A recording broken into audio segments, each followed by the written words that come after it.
What is your never interrupt an enemy while they are making a mistake moment? I was doing a mortgage for a French guy in Miami Beach that had a French realtor. Even though both were completely fluent in English, she frequently did asides in French, having no idea I spoke the language. When they settled on a property and we were riding the elevator down from the condo, she told him that, "Look, these guys are scumbags. And they're going to screw you over, and I have a much better person that you can work with." Even though the way foreign investment works is identical throughout the state. Towards the end of the ride, I say to the guy in fluent French that we would be happy to compare our proposal with whatever her people could come up with, and it's his choice, but certainly we would like to work with him on this and any future investments. He starts laughing his ass off. And she was completely mortified. He went with us and fired her as his agent. On the spot. There's a thing in law enforcement, legalese, called a spontaneous utterance. Many people will bury their own cases with these while bitching and moaning at their arresting officer on the way to jail. At my current job, part of my duties is to do trailer audits. Make sure people are unloading, loading safely. And I was training a new member for the position to do the job. After a few weeks, it turns out that the other person wasn't doing any aspects of the job. Instead, they were just mingling like it was a cocktail party. When asked why they weren't doing anything, they say it was because they were never trained. Well, turns out that due to past complaints about this particular person, management put them on a PIP. That if they got any type of training, they were to have a piece of paper documenting what kind of training it was, who trained them, and management sign off, with all parties' signatures. When they pulled the file that said they were indeed trained in all duties of the job, they just sat there silent and was fired. They were fired because they pulled the same stunt in every department of the building. And mine was their last chance. I'm working on a job site and the architect is there one day. I've been given some light fixtures for the sconces in a leasing office lobby. The fixtures are meant to be hung from a ceiling. They can't be installed on a wall. I attempt to convey this to the architect, but he brushes me off and just tells me to follow the prints. I turn to the apprentice and say, "Well, you heard the man. Put them up." A bit later, we hear the crashing of glass. The architect asks what was that. I said, "Your light fixture," as I picked up a broom and dustpan to go clean up. Oh boy. This was college drama. My husband still had a year of college to go after I graduated, so I got an apartment in town, but he had his own room with some friends on an on-campus apartment, and after casually asking around, his roommates were cool with me basically living there so long as I helped with chores. Which we found to be a great deal, as my apartment was a tiny goddamn closet with shared bathrooms and kitchen. If I had to share, I wanted it to be with people my own age who I knew. Well, halfway through the year, a roommate moves out to study abroad and one of the other roommates' girlfriend moves in. She seemed nice and the two of us had a lot in common and ended up friends. Or so I thought. A month in, we get confronted by an RA. There's been a complaint that involves everyone about my stay. This took absolutely everyone by surprise except the couple. Yeah, they tattled on me to the RA. Never once talked to me. Never brought it up. Meeting happens and the couple are late. They arrive and we start storytelling. The RA's face went from mild disapproval towards me to downright disbelief and annoyance at the girlfriend as she talked herself in circles about how, yes, she knew about me before she agreed to move in and was okay with it, but she had feelings, you know. Those feelings. Those vague-ass feelings. She was also paranoid as fuck because the Ra flat out asked her if she tried talking to myself or my husband about it, and she said no. Absolutely not. Why? She had one experience in the past with a completely unrelated person, so she just couldn't. Because feelings. Her asshat boyfriend just sat there silent, only saying once that he never liked the idea but never spoke up because he didn't want to ruin the apartment vibe, which was ruined by him anyway. So, yeah. All the while I was perfectly calm and even said it was okay. If they had a problem with the arrangements, I would have happily just stayed in my apartment with my husband visiting. Literally everyone else was telling the Ra how completely out of the blue this was. So the Ra, who is very fed up with them, tells me that per bylaws I can't actually be in the apartment unless I'm someone's guest, to which the 3 other roommates immediately say that if my husband isn't home, I can be their guest. One of them is nearly almost always home. The Ra agrees. The couple's faces were honestly hilarious. And after that, no one in the apartment liked them. They basically hid in one room for the rest of the year. She did attempt to patch things up with me by gaslighting the whole situation, but I just laughed at her and told her she showed her true colors and I wanted nothing to do with her. She was genuinely shocked. When I was a teenager, a cousin of mine, Jenny, had a fight with her mum, Jackie. The fight was so intense that Jackie beat Jenny severely. So she called Mum and Dad asking for help and asked to live here for a while. At the time that sounded horrifying. But we quickly learned that Jenny was full of fucking shit. Jenny was a drama queen. Loved to stir up trouble. Lied constantly about basically everything, and Jackie never laid a hand on her. We had heard rumors but dismissed them and believed her. Until one incident. Mum always kept a few frozen pies in the freezer, just in case company came over. Jenny took a pie from the freezer one day, ate the entire damn thing, and when Mum came home, she got angry because those pies were for company. She asked Jenny who ate the pie and she said I did. She yells for me. I come into the kitchen. She asks if I ate the pie. I said no. And get yelled at for eating the pie. Jenny then proceeds to launch into telling this overly elaborate tale about how I took the pie and ate it just to get her in trouble.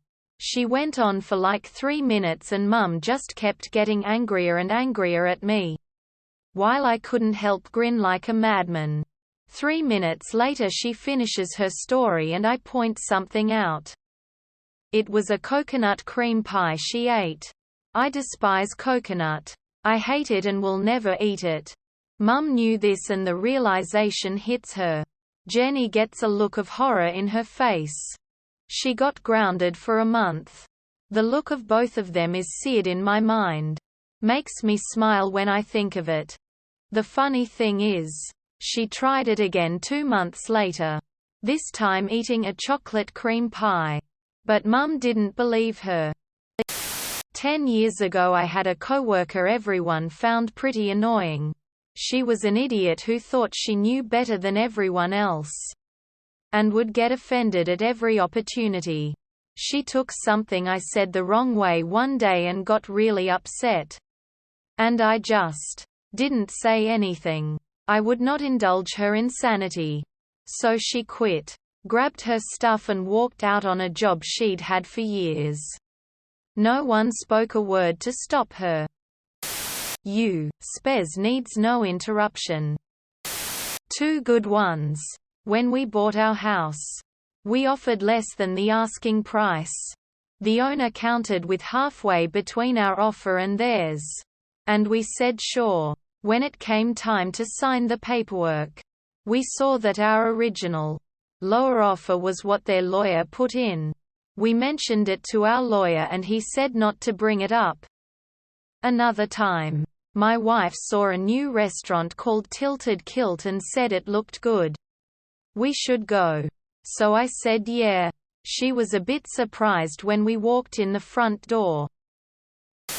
So when my ex moved out, they loaded all her stuff in the front of a trailer to move to California. The truck was too long to tow another trailer with her new penis's Ford Mustang. So they loaded it on the back of the trailer and strapped it down. I looked at that in the back of the trailer and thought to myself, they aren't that dumb, are they? But that's on them. I heard later that as they were driving through Arizona, a guy in oncoming traffic pulled out and around, so they had to slam on the brakes. The Mustang plowed through all her belongings and blew out the front of the trailer, wedging up against the tractor. Spent most of what they had saved up for a down payment on a house on the ordeal, since they were too cheap to get extra insurance. It was during one of the many times my brother was annoying the shit out of me. He would often bother me until I was literally crying and begging him to stop by walking into my room and screaming, slamming my door, or just putting his trash in my room to pick up. It would go from just getting annoyed and telling him to get out because I was busy or trying to relax to getting worn out by his nonsense to literally having a breakdown because it just won't fucking end and my mum wouldn't do shit about it. Well, one day I was in the middle of another mental breakdown where I was literally just crying curled up in a ball trying to calm down after he threw something at me. And I guess he didn't hear it, but my dad was coming up the stairs as he was about to go back to my room and continue with his daily tormenting.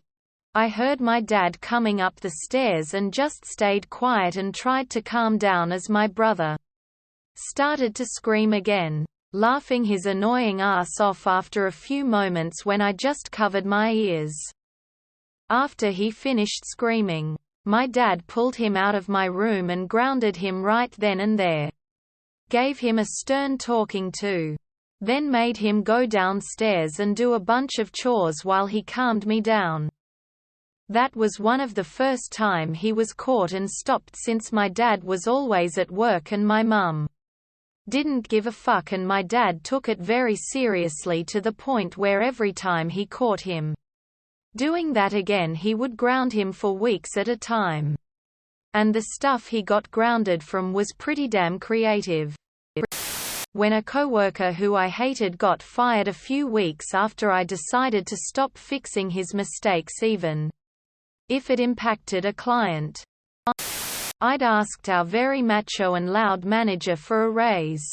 And he went on a 10-minute rant about how kids these days thought there was money lying around just because we worked in a luxury dealership.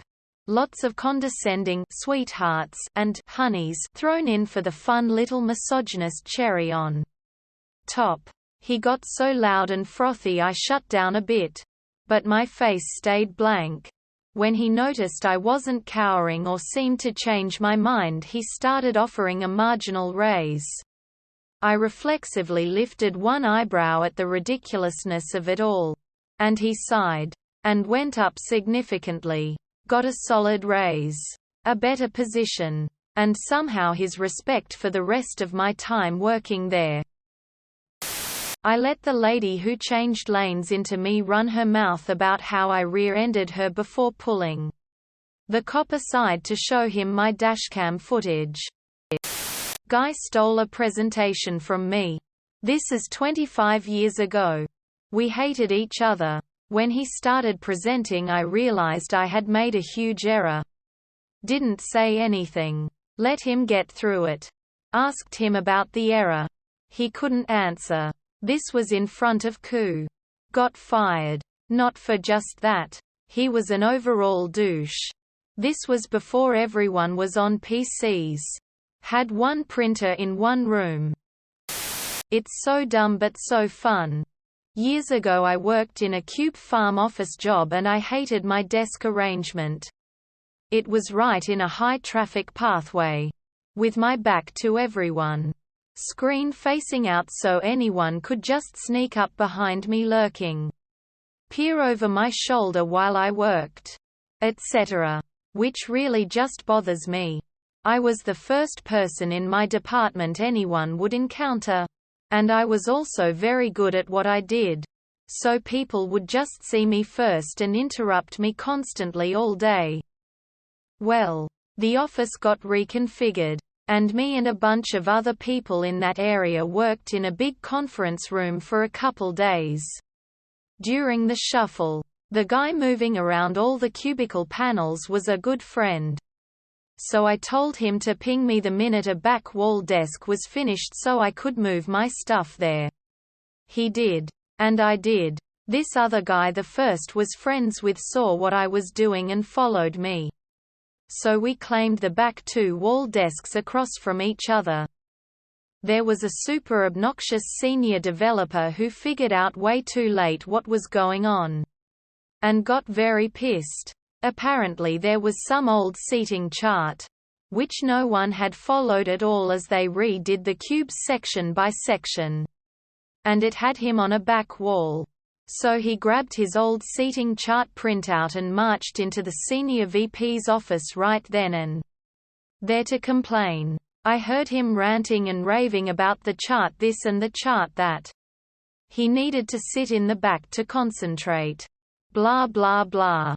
I just let him monologue for a minute or two because for some reason he was exceptionally frantic about it.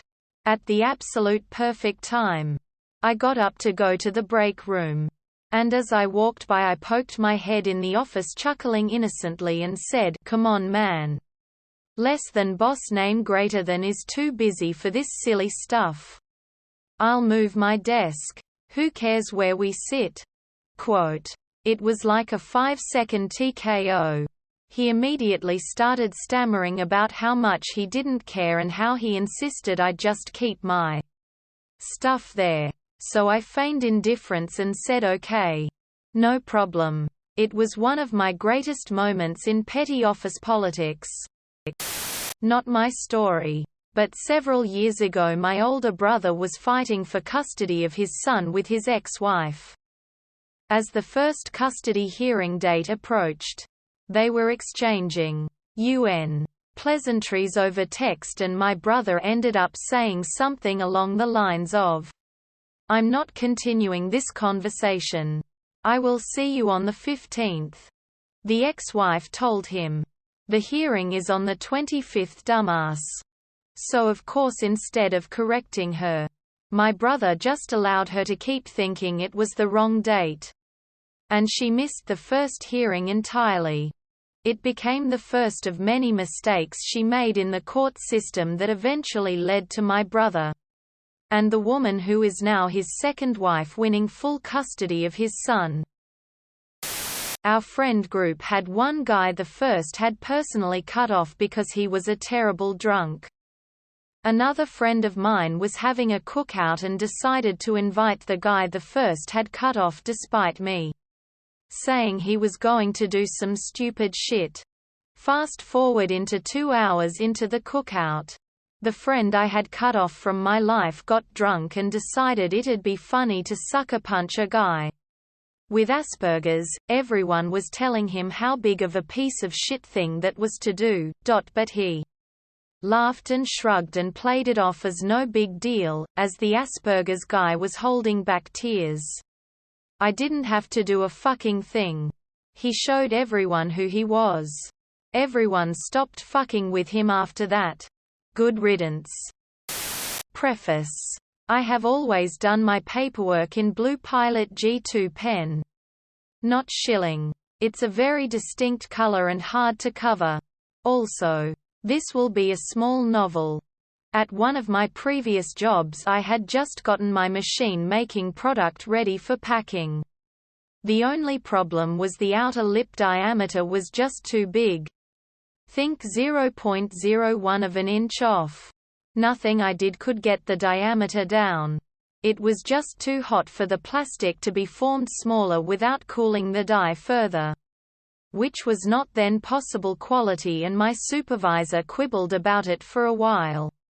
It was decided, and hoped, The product would further shrink in storage as it continued to cool and set.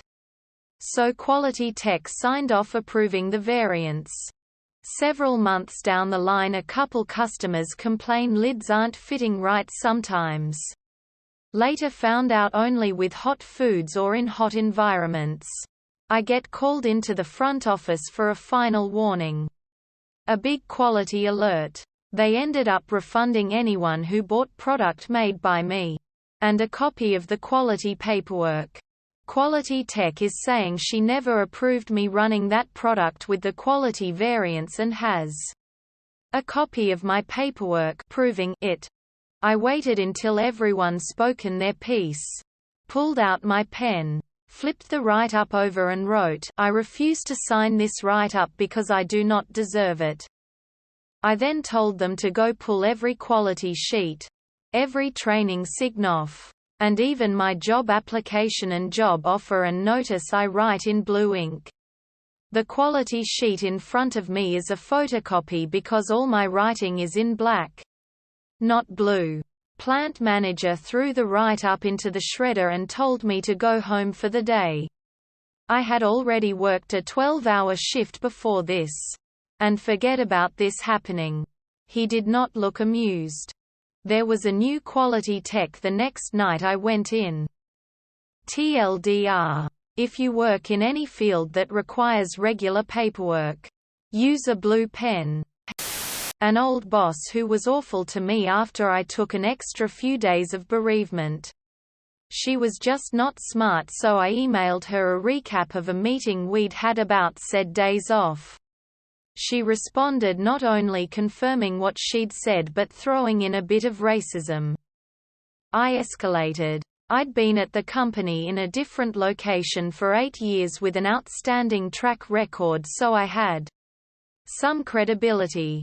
2 to 3 weeks later, my team was called into a last-minute meeting where her early retirement was announced, and my colleague saw her crying in the parking lot later that day. Her last day. I really don't hate anyone generally, but that made me so happy, and looking back I still hate her. Lol.